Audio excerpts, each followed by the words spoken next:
बिस्मिल्लाहिर्रहमानिर्रहीम। अस्सलाम वालेकुम students, welcome back to another video of study time with Amara Shah. कैसे हैं आप सब? आई होप सो आप सब खैरियत से होंगे और आप लोगों ने शॉर्ट क्वेश्चंस कर लिए हैं इस चैप्टर के। अब हमने इसके न्यूमेरिकल स्टार्ट करने हैं। तो न्यूमेरिकल नंबर 1 है हमारे, our 10 gram block is placed on a smooth horizontal surface, a horizontal force of 5 Newton is applied to the block.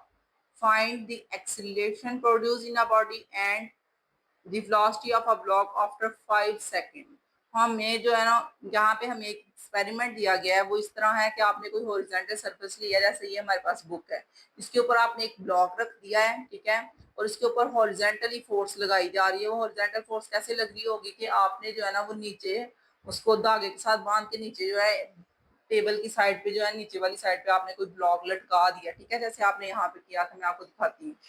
यहाँ पे उन्होंने ना चैप्टर के अंदर से इसको लिया है, मैं आपको भी दिखा देती हूँ, जिसमें उन्होंने जो है ना पुली का यूज किया था, ठीक है, कोई भी हमारे पास पुली यूज किया। ये देखिए यहाँ पे उसने एक ब्लॉक रखा है, पुली का यूज करके हॉरिजॉन्टल फोर्स लगा रहे हैं, ठीक है। अब वो पूछ रहे हैं कि क्या क्या इसमें चेंजिंग आ रही है, वो भी बताएं, एक्सेलरेशन कैसे प्रोड्यूस होगा, और इसके अलावा आप ये बताएं कि जो है ना वो कितने टाइम तक जो है ये इसका टाइम भी आपने कैलकुलेट करना है साथ। तो अब हम अपने न्यूमेरिकल की तरफ आ जाते हैं, उसको देखते हैं।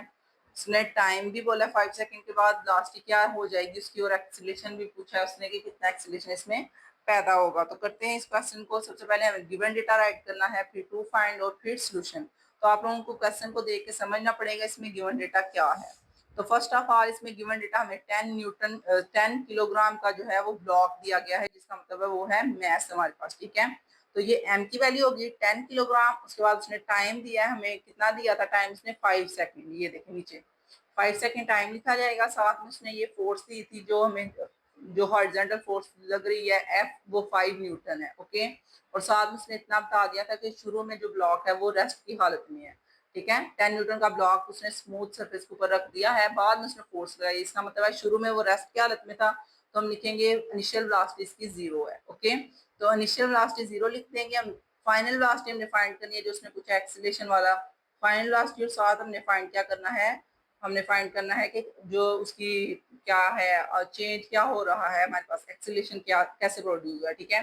तो एक्सीलरेशन और फाइनल वेलोसिटी ये दोनों चीज हमने फाइंड करनी है, इनको हल कर लेते हैं। ये हमारे पास न्यूमेरिकल नंबर 3.1। इस न्यूमेरिकल में आप लोगों को गिवन डेटा मैंने पहले ही समझा दिया था कि 10 न्यूटन, बार बार मैं 10 न्यूटन कह रही हूँ, 10 किलोग्राम का हमारे पास मैस है, फोर्स हमारे पास 5 न्यूटन है, और टाइम उसने 5 सेकेंड का दिया था। उसके बाद उसने बोला था कि जो हमारे पास इनिशियल वेलोसिटी, यानी कि बॉडी शुरू में रेस्ट में थी, इस वजह से इनिशियल वेलोसिटी 0 हो गई है, ठीक है। तो गिवन डेटा हमने राइट कर लिया है। इसके बाद टू फाइंड में आप लोगों ने एक्सेलरेशन फाइंड करना था ए वाले पार्ट में, और बी वाले पार्ट में आपने फाइनल वेलोसिटी उसकी बतानी थी 5 सेकेंड के बाद क्या हो जाएगी, ठीक है। तो सोल्यूशन स्टार्ट करेंगे। सोल्यूशन में सबसे पहले आपको लिखना पड़ेगा F is equal to M A, जो कि न्यूटन का लॉ है, उसको राइट करेंगे, ठीक है। इसमें हमने क्या फाइंड करना है, एक्सीलरेशन। एक्सीलरेशन को हम यहाँ से यहाँ मूव करवाएंगे, और उसके बाद हमारे पास ये जो है दोनों F के नीचे M आ जाएगा, ठीक है। तो F over M that is equal to A आ जाएगा। आप लोगों को पता है ऑलरेडी की जो चीज हमने फाइंड करनी हुई है उसको उधर ही रहने देते हैं, दूसरी को दूसरी साइड पे मूव करवा देते हैं, ठीक है। तो इसको उस साइड पे मूव करवाया तो F ओवर M आ गया। इसके बाद आपने वैल्यूज पुट करनी है। वैल्यूज हमें फोर्स दिया था 5 न्यूटन का, और उसके अलावा मैस हमें दिया हुआ है 10, और आपने वैल्यूज को सॉल्व करना है, कैलकुलेट करना है, आंसर आएगा 0.5 metre per second square, okay. तो एक्सेलरेशन हमने फाइंड कर लिया है। फिर बी वाले पार्ट में उसने बोला था फाइनल वेलोसिटी। तो फाइनल वेलोसिटी का फॉर्मूला होता है इनिशियल वेलोसिटी प्लस AT। ये फार्मूला हमने मोशन से लिया, इक्वेशन ऑफ मोशन से, ठीक है। तो V F is equal to V I plus A T formula लगाएंगे, उसके अंदर वैल्यूज पुट की हैं। वैल्यूज पुट करने के बाद जो आपका आंसर आया वो है 2.5 मीटर पर सेकंड, ओके। तो बहुत ही आसान था, सिंपल था। मैं ऑलरेडी सॉल्व करके आपको दिखाती हूँ ताकि आप इसी को देख के राइट कर लें, ठीक है। जब आप राइट कर लेंगे उसके बाद फिर आप प्रैक्टिस कर सकते हैं। नेक्स्ट है हमारे पास 3.2 वाला न्यूमेरिकल। इसमें उसने दिया है MS of person is 80 kilogram, यानी कि कोई भी इंसान है जिसका उसने मैस बताया है 80 किलोग्राम है, and what will be the weight. अब आप लोगों को मैथ्स तो उसने बता दिया, आपको उसने वेट पूछा है, और आप लोगों को मैंने ये शॉर्ट क्वेश्चन करवा दिया हुआ था मैथ्स में और वेट में क्या डिफरेंस होता है, ठीक है। बहुत से बच्चों के जहन में होता है कि मैथ्स और वेट एक ही बात है, लेकिन ये एक बात नहीं है। ये बहुत इंपॉर्टेंट शॉर्ट क्वेश्चन है, इन दोनों में डिफरेंस क्या है, ठीक है। तो वेट होता है ग्रेविटी की वजह से, और मास जो है वो ओवरऑल नंबर ऑफ एटम को जाहिर करता है। ठीक है, किसी भी बॉडी के अंदर नंबर ऑफ एटम्स कितने हैं वो हमारे पास हो जाएगा मास, कितने उसमें जो है मैटर है, कितना उसके अंदर क्वांटिटी है, क्वांटिटी को समझने के वो हमारे पास मास होता है, और वेट होता है जो अर्थ की वजह से होता है, ग्रेविटी की वजह से। ठीक है, and what will be his weight on moon. अब उसने दो चीजें पूछी हैं, उसका वेट अर्थ पे क्या होगा और मून पे क्या होगा। तो अर्थ पे आपको पता है ग्रेविटी ज्यादा होती है as compare to moon, moon पे कम होती है। And the value of acceleration due to gravity of moon is 1.6 metre per second, और ग्रेविटी उसने मून की बता दी है, अर्थ की आप लोगों को ऑलरेडी पता है 10 होती है। ठीक है, तो वो गिवन डेटा में हम सबसे पहले उसका मैथ राइट करेंगे, उसके बाद हम मून के ऊपर जो ग्रेविटी है वो राइट करेंगे, और अर्थ के ऊपर ग्रेविटी जो है वो राइट करेंगे, फिर हम इसको सोल्यूशन करेंगे। हमने स्टार्ट कर दिया है। सोल्यूशन में हमारे पास गिवन डेटा है, गिवन डेटा में हमने मैथ राइट किया है 80 ग्राम। जी की वैल्यू अर्थ के ऊपर जो है वो 10 मीटर पर सेकंड स्केयर होती है, जो कि ऑलरेडी आप लोगों ने शॉर्ट क्वेश्चन में कर लिया हुआ है, और ये एमसीक्यूज भी बहुत इंपॉर्टेंट है, पेपर में एमसीक्यूज भी इसके हवाले से आ जाती है। इसके बाद जी की वैल्यू मून के ऊपर जो है ये भी आपकी एमसीक्यूज बन सकती है, ये दोनों आपकी एमसीक्यूज है, इन दोनों को आपने अच्छी तरह करना है। ठीक है, एमसीक्यूज के लिहाज से भी करना है, मैं यहाँ पे राइट कर देती हूँ ताकि आप भूल ना जाए, ये दोनों आपकी एमसीक्यूज हैं। और साथ में उन्होंने जो वैल्यू दी थी वो मैंने लिख दी है, वैल्यू है 1.6 मीटर पर सेकंड स्क्वायर। आपने गिवन डेटा लिख दिया है, इसके बाद हम सोल्यूशन करेंगे। सोल्यूशन में हमने क्या क्या चीजें, पहले गिवन डेटा के बाद टू फाइंड आता है, तो सबसे पहले टू फाइंड लिखेंगे, फिर सोल्यूशन करेंगे। टू फाइंड में हमें उसने पूछा था वेट ऑन अर्थ, अर्थ के ऊपर वेट क्या था उस पार्टी का, डब्ल्यू ई, और weight on moon W M, ये दोनों चीजें हमने फाइंड करनी है। और सोल्यूशन में मैं आपको बता चुकी हूँ आपने क्या करना है, आपने फॉर्मूला, तो यहाँ पे मैंने फॉर्मूले लिख दिए हैं, W is equal to M G, यही फॉर्मूला है, ये दोनों दफा यूज होगा, सिर्फ इतना फर्क आएगा कि एक दफा ई दोनों के साथ लिखा जाएगा और एक दफा दोनों के साथ एम लिखा जाएगा। ई का मतलब है कि अर्थ के ऊपर हम वेट फाइंड कर रहे हैं, और एम का मतलब है हम मून के ऊपर वेट फाइंड कर रहे हैं। ठीक है, तो जी की वैल्यू यहाँ पे अर्थ वाली लगेगी और यहाँ पे जी की वैल्यू मून वाली लगेगी। ठीक है, तो वैल्यूज पुट करेंगे आप, और वैल्यूज पुट करने के बाद आपने जस्ट कैलकुलेटर करना है, और उसके बाद आपको पता चल जाएगा कि वेट हमारे पास अर्थ के ऊपर 800 न्यूटन है, जबकि वेट मून के ऊपर 128 न्यूटन। देख लें दोनों में डिफरेंस है, हमारे पास यहाँ पे ग्रेविटी की फोर्स ज्यादा थी, इस वजह से न्यूटन भी उसके 800 न्यूटन में आ रहे हैं, और यहाँ पे कम थी, इस वजह से 128 न्यूटन आ रहे हैं। ठीक है, क्योंकि जी की वैल्यू यहाँ पे 10 है और यहाँ पे 1.6, यानी कि अभी 2 भी नहीं है, तो ये 10 है, तो इन दोनों में ये जो डिफरेंस है उसी वजह से वेट में भी फर्क आ रहा है। ठीक है, नेक्स्ट हमारे पास थर्ड वाला जो न्यूमेरिकल है उसको रीड करते हैं।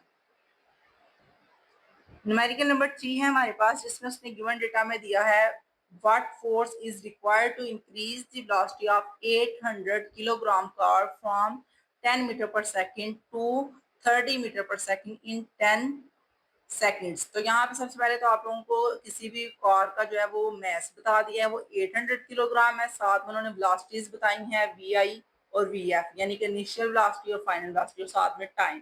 गिवन डेटा हम क्वेश्चन को देख के ही लिख लेते हैं, उसके बाद हमने टू फाइंड लिखना हुआ है होता है, और टू फाइंड में उसने पूछा है फोर्स, और सोल्यूशन हमने जो है इसका फिर कर लेना है। ठीक है, तो बहुत आसान होता है बेटा, जब तक आप न्यूमेरिकल को समझेंगे नहीं, अंडरस्टैंड नहीं करेंगे, आपको गिवन डेटा नहीं लिखना आएगा, तब तक आप क्वेश्चन को हल भी नहीं कर सकते। ठीक है, तो सबसे पहले न्यूमेरिकल को समझा करें, उसमें से गिवन डेटा ढूंढा करें, उसके बाद फिर टू फाइंड, और जब गिवन डेटा और टू फाइंड आपको पता चल जाएगा तो सोल्यूशन तो मुश्किल ही नहीं है, सोल्यूशन तो बहुत ही आसान हो जाता है। ठीक है, तो स्टार्ट करते हैं अपने न्यूमेरिकल को। अगर न्यूमेरिकल समझ आ रहे हैं तो वीडियो को लाइक करें, चैनल को सब्सक्राइब करें, ताकि नेक्स्ट वीडियो भी आप तक पहुंचती रहे। तो न्यूमेरिकल नंबर 3 है हमारे पास, जिसमें गिवन डेटा में मैंने आपको ऑलरेडी बता दिया था, क्वेश्चन से देख के मैथ्स हमें 800 किलोग्राम दिया गया है, इनिशियल वेलोसिटी आपको 10 मीटर पर सेकंड दी है, final velocity 30 metre per second है, और टाइम 10 सेकंड है। ओके, गिवन डेटा मैंने लिख लिया है। अब टू फाइंड में जस्ट उसने फोर्स पूछा था, और हमने सोल्यूशन में फॉर्मूला लगा देना है जो हमें ऑलरेडी पता है, F is equal to M V I V F minus V I over T. वैसे तो ये फॉर्मूला होता था F मल्टीप्लाई टी, यहाँ पे F और T मल्टीप्लाई होना था, जिसे हम कहते हैं इम्पल्स, ये इम्पल्स का फॉर्मूला लगाया उन्होंने। ठीक है, और इस साइड पे हमारे पास M into V F minus V I था। ठीक है, law of conservation of momentum में आप लोगों ने ये किया हुआ है। ठीक है, जैसे हमने ये देख के जो है न्यूमेरिकल का जो है फॉर्मूला लिखा है, और न्यूमेरिकल का फॉर्मूला हमने गिवन डेटा के अकॉर्डिंग लिखना होता है। गिवन डेटा में उसने जो जो चीजें दी थी उसी के हिसाब से फिर मैंने फॉर्मूला बना दिया। ठीक है, फॉर्मूला आया, उसमें वैल्यूज पुट की हैं, वैल्यूज पुट करने के बाद आपने कैलकुलेटर करना है और कैलकुलेटर करके जो है इसका आंसर आ रहा है 600 न्यूटन्स। ठीक है, तो ये भी बहुत ही आसान था, जस्ट आपने ये सोचना था कि हमें गिवन डेटा क्या क्या दिया है। गिवन डेटा में मैथ था, इनिशियल वेलोसिटी था, फाइनल वेलोसिटी था और टाइम था। फिर हमने सोचा कि हमने फाइंड क्या करना है, फाइंड हमने करना था एफ। एफ का मतलब क्या होता है, फोर्स। तो हमें याद आ गया कि आप लोगों ने law of conservation of momentum पढ़ा हुआ है, वहां से फिर हमने सोचा तो हमने यहाँ पे फॉर्मूला राइट कर लिया। ठीक है, नेक्स्ट है हमारे पास 3.4। 3.4 में उसने क्या कहा है, 5 gram bullet is fired by a gun, यानी कि कोई भी गन है उसमें से एक बुलेट फायर हुई है जो कि 5 ग्राम की है। And the bullet move with a velocity of 300 metre per second. साथ में उसने उसकी वेलोसिटी भी बता दी आपको, यानी कि गिवन डेटा में वेट बता दिया है जिसका 5 ग्राम था हमारे पास बुलेट का मैस, और साथ में उसने वेलोसिटी बता दी है 300 metre per second. And if the mass of the gun is 10, अब गन का बता रहे हैं यानी कि M1 M2 बताया गया। ठीक है, and find the recoil speed of the gun, यानी कि हमने नेक्स्ट दूसरी स्पीड फाइंड करनी है गन की, जिसे हम कह सकते हैं कि हमने फाइनल वेलोसिटी समझ ले फाइंड करनी होगी। ठीक है, तो गिवन डेटा में सबसे पहले हम राइट करेंगे मैथ्स दोनों M1 V1, सॉरी M1 और M2, साथ में फिर हम V1 राइट करेंगे और V2 हमने फाइंड करना है। ठीक है, तो फॉर्मूला आप लोगों को पता है M1 V1 plus M2 V2 is equal to 0। वही फॉर्मूला लगाएंगे, उसी के जरिए हम इसको हल सॉल्व कर लेंगे, हल कर लेंगे। ठीक है, तो गिवन डेटा में सबसे पहले हमने राइट किया है मैस ऑफ बुलेट। किसी भी बुलेट का मैस क्या था, वो था हमारे पास M1 जो कि 5 ग्राम दिया है। अब यहाँ पे एक इम्पोर्टेंट चीज आ जाती है जो आपने ध्यान में रखनी है। जो भी चीज आपको यानी कि दोनों क्वांटिटीज देखनी है आपने, अगर दोनों क्वांटिटीज ग्राम में है तो ठीक है, नहीं तो दोनों को एक जैसा कर लें। 1 ग्राम में थी, एक किलोग्राम में थी, तो मैंने दोनों को किलोग्राम में चेंज कर दिया। ये तो ऑलरेडी किलोग्राम में थी, इसको भी किलोग्राम में करना है। 5 ग्राम था, ग्राम को हम डिवाइड करेंगे 1000 से तो ये आ जाएगा किलोग्राम में, तो हमने इसको चेंज कर दिया है किलोग्राम में। अब दोनों क्वांटिटीज सेम सेम हो चुकी हैं। इसके बाद हमने वेलोसिटी लिखी है जो कि बुलेट की थी VI, जो कि V1 जो कि 300 मीटर पर सेकंड था, और हमने V2 फाइंड करना था। तो V2 को फाइंड करने के लिए हमने यहाँ पे टू फाइंड में लिख दिया है। टू फाइंड में हमने फाइंड करना था V2 स्पीड ऑफ उसकी गन की, या रिकॉइल स्पीड समझ लें। तो फिर उसके बाद हमने फॉर्मूला राइट किया है। फॉर्मूला में आप लोगों को बताया आपने M1 V1 plus M2 V2 वाला फॉर्मूला राइट किया है जो कि कंजर्वेशन ऑफ मोमेंटम में से हमने लिया है। ठीक है, यहाँ पे हमने जो चीजें फाइंड करनी है उसके लिए आज से फिर हम इसको इक्वेशन को तरतीब देंगे। आप लोगों ने फाइंड करना था V2, इसको तरतीब देने के लिए सबसे पहले हम यहाँ पे M1 और V1 को दूसरी साइड पे ले आए हैं, जहाँ पे आके वो माइनस में हो गया है। इसके बाद हमने V2 फाइंड करना था, तो M2 को यहाँ पे आके हम डिवाइड करेंगे। ठीक है, डिवाइड करने के बाद आपने वैल्यूज पुट करनी है, वैल्यूज पुट करेंगे और फिर हम इसको कैलकुलेट करेंगे। तो वैल्यूज पुट करने के लिए सबसे पहले मैंने यहाँ पे -0.005 लगाया है जो कि M1 की वैल्यू थी। यहाँ पे मैंने 300 V1 की वैल्यू लगाई है और M2 की वैल्यू 10 लगाई है। इन सबको कैलकुलेटर में राइट किया तो आपका आंसर आ रहा है -0.15 मीटर पर सेकेंड, और यही जो है आपका आंसर है V2 का। ओके, तो आपने फाइंड कर लिया है रिकॉइल स्पीड कितनी थी, वो थी माइनस में, यानी कि अपोजिट डायरेक्शन में हमारे पास वेलोसिटी हुई है, और वो कितनी है 0.15 मीटर पर सेकेंड। ओके, तो अपोजिट डायरेक्शन होने की वजह से हमने इसके साथ जो है माइनस का साइन भी शो कर रहा है कि ये अपोजिट डायरेक्शन है। नेक्स्ट है हमारे पास 3.5। An astronaut weight 70 kilogram. किसी भी एस्ट्रोनॉट का वेट उसने 70 किलोग्राम दिया है। He throw a range of mass 300 gram. उसने कोई भी मैस जो था रेंज का वो बता दिया 300 था, उसने उस रेंज को फेंका है at a speed of 3.5 metre per second, यानी कि स्पेस के अंदर उसने एस्ट्रोनॉट ने एक रेंज को थ्रो किया है स्पीड के साथ, और उसकी जो स्पीड थी वो 3.5 मीटर पर सेकेंड थी। तो हमने क्या बताना है, हमने बताना है the speed of astronaut as he recoil away from the friend. सारी बात है, जब वो हवा में है तो किसी चीज को फेंकेगा जोर से तो वो भी पीछे की तरफ मूव करेगा, क्योंकि आप लोगों ने न्यूटन का लॉ पढ़ा है, एक्शन एंड रिएक्शन होता है। तो उसने एक्शन किया है, उसने रेंज को फेंका है। मैं अभी आपको विजुअल भी दिखा देती हूँ, उसमें आप देख सकते हैं कि अगर कोई एस्ट्रोनॉट किसी भी चीज को फेंकता है तो सारी बात है उसके रिएक्शन में वो भी पीछे की तरफ मूव करेगा। तो वही उसने पूछा है कि उसकी स्पीड बताएं, कितनी स्पीड से वो पीछे की तरफ मूव करेगा, and distance cover by the astronaut in 30 minute, और 30 मिनट तक वो कितना डिस्टेंस तय कर लेगा वो भी बताएं। टाइम भी यहाँ पे उसने बता दिया 30 मिनट्स, स्पीड भी बता दी है, और दोनों का वेट भी बता दिया, मैस क्या था, इसका वेट बताया और इसका मैस बताया। ओके, तो वैल्यूज को देखेंगे और इसको हल करेंगे। तो यहाँ पे सबसे पहले आपने गिवन डेटा राइट करना है। गिवन डेटा में हमें बताया गया था मैस एस्ट्रोनॉट का 70 किलोग्राम और मैस ऑफ फ्रेंच 300 ग्राम। और मैंने आपको ऑलरेडी बता दिया है कि जब दोनों क्वांटिटीज डिफरेंट हों तो आपने उनको सेम करना है। अब यहाँ पे एक चीज किलोग्राम में और दूसरी ग्राम में है, तो हम दोनों को सेम करेंगे। इसको भी किलोग्राम में करने के लिए 1000 से डिवाइड किया है, तो ये आ गया 0.3 किलोग्राम। अब दोनों की चीजें आपको पता चल गई है किलोग्राम में, तो ये आसान हो गया। इसके बाद आप स्पीड ऑफ रेंज, किस स्पीड से रेंज को थ्रो किया गया था, वो थी 3.5 मीटर पर सेकेंड।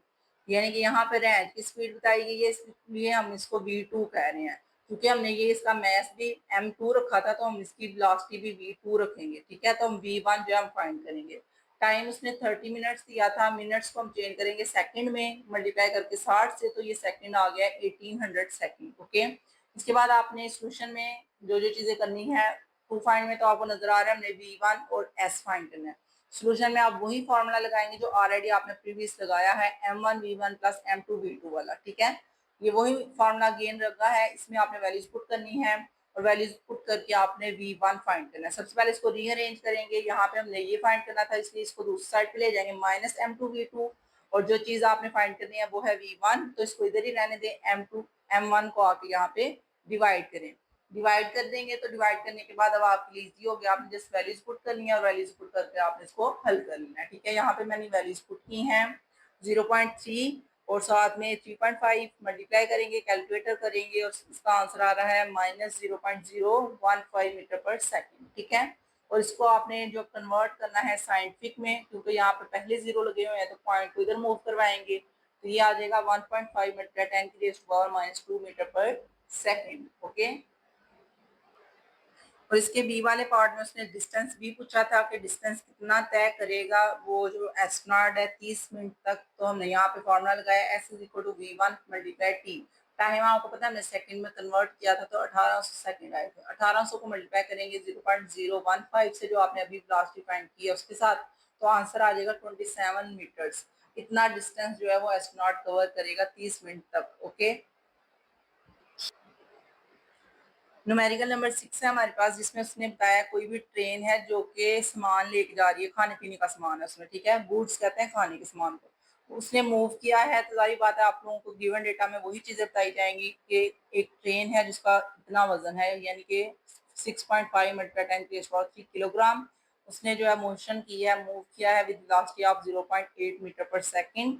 और अनदर बुगी, यानी कि दो उसने जो है वो उसके ट्रेन के डिब्बों की बात की है। एक साइड पे उसने जो है वो ट्रेन के अंदर खाने पीने का सामान रखा हुआ था और साथ उसका वजन बता दिया है। दूसरी साइड पे उसने कोई और चीज रखी होगी और उसका भी उसने वजन बताया, वो है 9.2 मल्टीप्लाई 10⁻³ किलोग्राम। ठीक है, एंड बिहाइंड की वेलोसिटी ऑफ 1.2 मीटर्स पर सेकंड। दोनों की वेलोसिटीज भी बताई हैं। सारी बात है ये फिर m1 और m2 v1 v2 की तरह हो जाएगा। And collide with the first one and couples to it, यानी कि आप लोगों ने देखा है कि अगर कोई चीज आपस में टकराती है, टकराने की वजह से जो है उनकी वेलोसिटीज भी बदलती हैं और उनकी मोशन की डायरेक्शन भी चेंज हो जाती है। Find the common velocity of two bogies after they come coupled, यानी कि जब वो टकरा के अपनी असल पोजीशन पे आ जाती हैं तब उनकी जो है कॉमन वेलोसिटी क्या होगी। जी, न्यूमेरिकल स्टार्ट करते हैं। न्यूमेरिकल देखने में थोड़ा सा लेंथी और अजीब सा लगता है, लेकिन आपने जो है ना कंफ्यूज नहीं होना, क्योंकि आप ऑलरेडी जो न्यूमेरिकल के अंदर फॉर्मूले यूज कर चुके हैं वही फॉर्मूला इसमें भी यूज होना है। तो इस वजह से ये मुश्किल नहीं है, आसान ही है। आपने गिवन डेटा में राइट करना है m1 v1 m2 v2। ठीक है, और ये दोनों को मैंने छोटे यूनिट्स जो थे इनके लिखे हुए थे किलोग्राम के साथ 10⁻³, तो मैं इसको कन्वर्ट कर दिया है ऑर्डिनरी फॉर्म में, क्योंकि साइंटिफिक होती है ना 10⁻³, तो ये ऑर्डिनरी में हमने चेंज कर दिया है 6500 किलोग्राम। ओके, और यहाँ पे भी ये कन्वर्ट हुआ है ऑर्डिनरी में, तो ये आ जाएगा 9200 किलोग्राम। ओके, तो ये हमने कन्वर्ट कर दिया। इसके बाद आपने जो है टू फाइंड लिखना था। टू फाइंड में आपको उसने पूछा है कॉमन वेलोसिटी क्या थी। कॉमन वेलोसिटी को हमने यहाँ पे लिखा है v। ओके, कुछ लोग इसको कैपिटल v भी लिख सकते हैं, लेकिन यहाँ पे स्मॉल भी लिखेंगे तो कोई इशू नहीं है। उसके बाद हमने सोल्यूशन करना है। सोल्यूशन में आप लोगों को बताया, आपने law of conservation of momentum पढ़ा हुआ है, वही हमने राइट करना है m1 v1 plus m2 v2 equal to. अब यहाँ पे ध्यान रखना है, लोग जो है m1 v1 के साथ लिख देते हैं, m2 v2 लिख देते हैं, लेकिन यहाँ पे हमने इनके जो सेकंड यानी कि कोलिजन के बाद, टकराने के बाद जो है इनकी वेलोसिटीज जो है वो एक ही लिखनी है दोनों की। इस वजह से उसको दोनों को वी वी राइट करेंगे। तो यहाँ पे हमने फॉर्मूले के अंदर वी फाइंड करना था, इसको हमने कॉमन ले लिया और बाकी जो थे उनको कलेक्टिवली राइट कर लिया। ठीक है, फिर आपने क्या करना है, जो चीज आपने फाइंड करनी होती है उसको दूसरी साइड पे लिख लेते हैं। इसको हमने फाइंड करना था, ये इधर एक, बाकी ये इधर आके डिवाइड होगा। फॉर्मूला आपका जनरेट हो चुका है, अब आपने जस्ट वैल्यूज पुट करनी है और उसको हल करना है। ठीक है, तो वैल्यूज को पुट करेंगे, वैल्यूज आपने गिवन डेटा से देख के ही लिखनी है।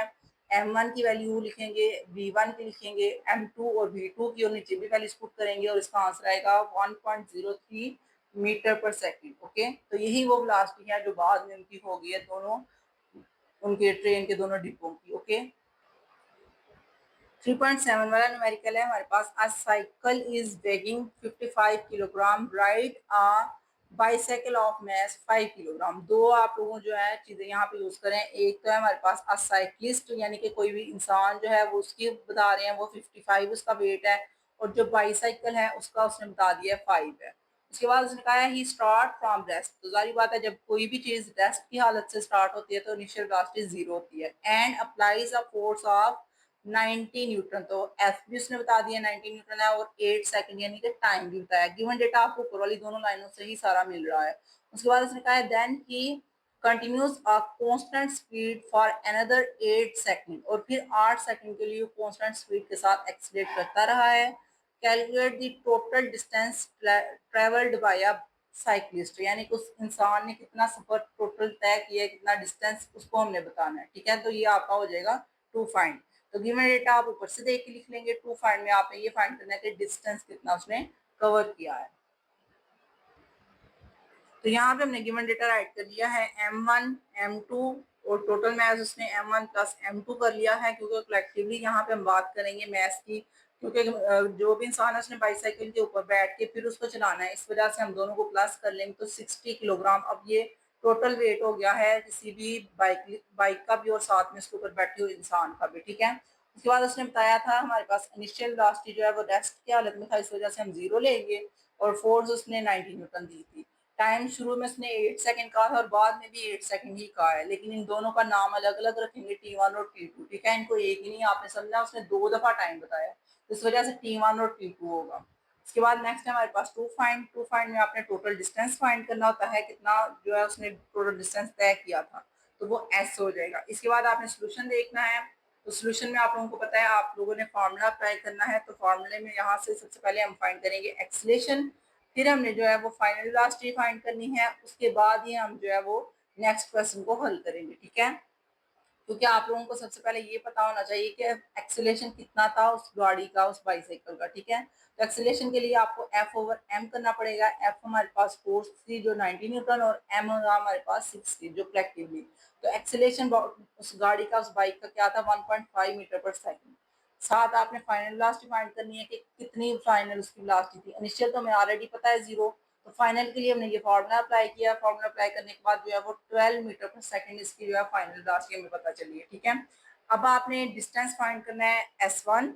S1 हमारे पास डिस्टेंस शुरू के 8 सेकंड जो थे उसके बारे में बात कर रहे हैं, तो शुरू के 8 सेकंड में जो उसका डिस्टेंस था उसको हमने फार्मूला अप्लाई किया, जो कि सेकंड इक्वेशन ऑफ मोशन है, S1 is equal to V I T plus 1/2 AT square. ठीक है, तो यहाँ पे दोनों के साथ 1 1 लगा दिए ताकि पता चल जाए शुरू के 8 सेकंड की बात हो रही है। ठीक है, फार्मूला अप्लाई किया, उसके अंदर वैल्यूज पुट की हैं, और अब इसको कैलकुलेट कर देते हैं। तो यहाँ पे आप लोगों को नजर आ रहा है मैंने वैल्यूज पुट कर दी हैं और आंसर आया 48 मीटर्स। इसके बाद नेक्स्ट हमारे पास था S2 जो हमने फाइंड करना था, और S2 में मैंने आपको बताया था आपने वो फाइंड करना है जो कि कुछ टाइम के बाद था। ठीक है, सेकंड वाला जो टाइम था ना 8 सेकंड, उसको हम लिख रहे हैं, उस अगले 8 सेकंड के लिए कितना डिस्टेंस तय किया था, और फाइनल वेलोसिटी को मल्टीप्लाई कर देंगे T2 के साथ, हमें पता चल जाएगा कि डिस्टेंस कितना होगा, वो होगा 96 मीटर्स। ठीक है, अब आपने इन दोनों को प्लस कर लेना है, पहला डिस्टेंस 48 था, दूसरा 96, दोनों को प्लस करेंगे तो आपका आंसर आएगा 144 मीटर्स। तो ये वो फासला था जो बाइसाइकिल के ऊपर इंसान बैठ के उसको चलाता है, तय करता है पहले 8 सेकंड में और अगले 8 सेकंड में, दोनों को प्लस करके। ठीक है, टोटल 16 सेकंड में उसने 144 मीटर्स तय किए हैं। नेक्स्ट है हमारे पास न्यूमेरिकल नंबर 8। इसमें उसने कहा है a ball of mass 0.4 kilogram is drop on a floor from a height of 1.8 metres. यानी कि कोई भी बॉल है उसको अब मास उसने बता दिया 0.4 किलोग्राम है। अब उसको फेंका जा रहा है, जो हाइट थी वो 1.8 मीटर हाइट से उसको फेंका गया है। A ball is rebounce straight upward, जाहिर बात है वो दोबारा ऊपर की तरफ मूव करेगी, बाउंस होकर दोबारा ऊपर जाएगी, फिर उसका उतना ही जो है वो फासला जो है तय होगा upward at the height 0.8 metres. तो जो फासला है वो थोड़ा सा कम हो गया, पहले 1.8 से उसको फेंका था और जो ऊपर जाते वक्त उसने फासला तय किया है वो है 0.8। And what is the magnitude and direction of impulse produced by the ball by the floor. अब उसका बता रहे हैं कि कितना इम्पल्स पैदा होगा वो बताएं, ठीक है। तो गिवन डेटा में आप लोगों को मैथ दिया गया है, इनिशियल उसकी हाइट बताइए और बाद में जो है उसकी बाद वाली हाइट यानी कि H1 और H2 दो हाइट बताई गई है आपको, ठीक है। तो स्टूडेंट सबसे पहले आप लोग गिवन डेटा राइट करेंगे। गिवन डेटा में यहाँ पे बताया गया है मैस 0.4 किलोग्राम एंड H1 1.8 है और H2 0.8 है और साथ में ग्रेविटी की वैल्यू आप जरूर लेंगे, क्योंकि आपको पता है जब आप किसी भी चीज को गिराते हैं तो उसके ऊपर ग्रेविटी की फोर्स असर करती है, जो कि 10 मीटर पर सेकंड स्क्वायर है। ओके, इसके बाद आपने इम्पल्स फाइंड करना था तो हमने 2 फाइंड में लिख दिया है इम्पल्स। सोल्यूशन में आप लोगों को सबसे पहले जो है वो हाइट H1 के लिहाज से चीजें फाइंड करनी पड़ेगी, फिर H2 के लिहाज, ठीक है। तो एट हाइट H1 हमने यहाँ पे फाइनल वेलोसिटी फाइंड करनी है, उसकी कितनी बनी थी H1 हाइट पे, ठीक है। यानी कि जब बॉल जो है वो जमीन के साथ आके स्ट्राइक करेगी उस टाइम पे उसकी वेलोसिटी क्या होगी, 2gh1 is equal to V F square minus V I square. अब आपने इसके अंदर सिर्फ वैल्यूज पुट करनी है और वैल्यूज को पुट करने के बाद जो हमारा आंसर आ रहा है वो है 36 is equal to V F का स्केयर। अब आपने फाइनल वेलोसिटी फाइंड करनी थी तो दोनों तरफ स्केयर रूट ले लें। स्केयर रूट लेने के बाद जो है ना वो आपका आंसर आ जाएगा 6 metre per second. Final velocity है बॉल की जब उसने जमीन को हिट किया है उस टाइम पे 6 मीटर पर सेकेंड उसकी फाइनल वेलोसिटी थी, ठीक है। और यहाँ पे हमने एट हाइट H2 भी फाइंड करना था। H2 के ऊपर हमने अब इनिशियल वेलोसिटी फाइंड करनी, ठीक है। जब वो रिबाउंस हुआ है दोबारा तो फिर अब उसकी इनिशियल वेलोसिटी क्या हो जाएगी वो हमने फाइंड करना है।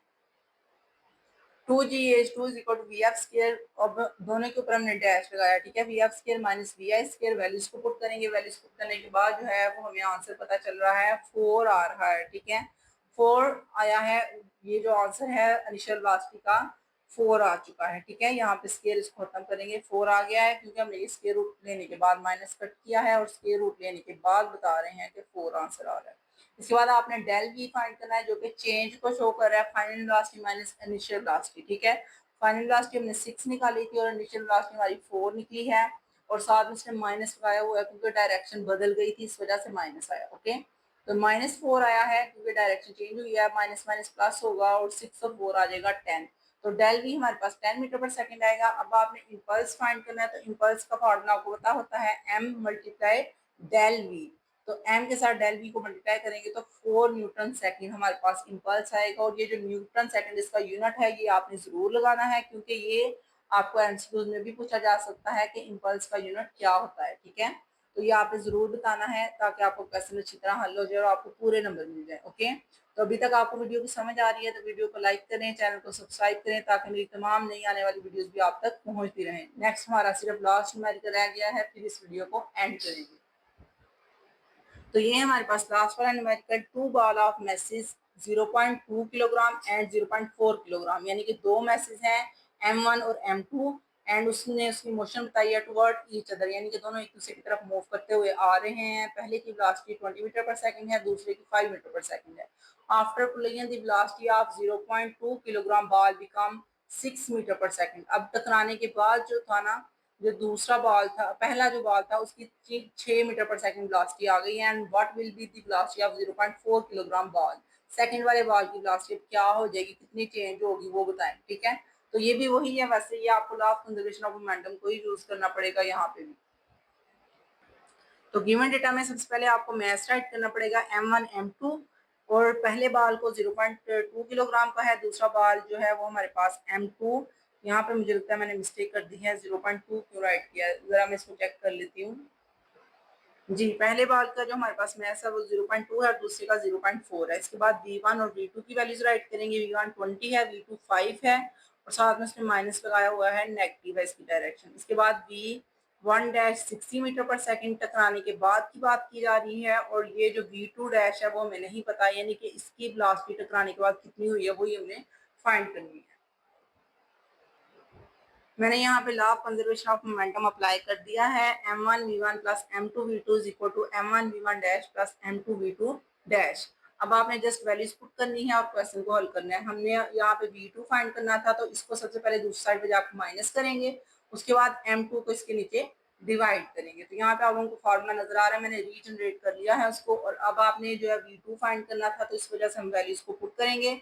वैल्यूज पुट करने के बाद आपने जस्ट कैलकुलेटर करना है, कैलकुलेट करेंगे तो आपका आंसर आ रहा है 2 मीटर पर सेकंड, यानी कि दूसरी वाली जो हमारे पास बॉल थी उसकी वेलोसिटी चेंज हो गई है, 2 मीटर पर सेकंड रह गई है। ठीक है, कुलियन के बाद यानी कि टकराने के बाद। तो आपके तमाम न्यूमेरिकल हो चुके हैं अभी। तो जिन बच्चों को इन न्यूमेरिकल्स की समझ आ चुकी है, वीडियो को लाइक करें, चैनल को सब्सक्राइब करें ताकि मेरी तमाम न्यू वीडियोस भी आप तक पहुंचती रहें। बहुत शुक्रिया बेटा, अल्लाह हाफिज़।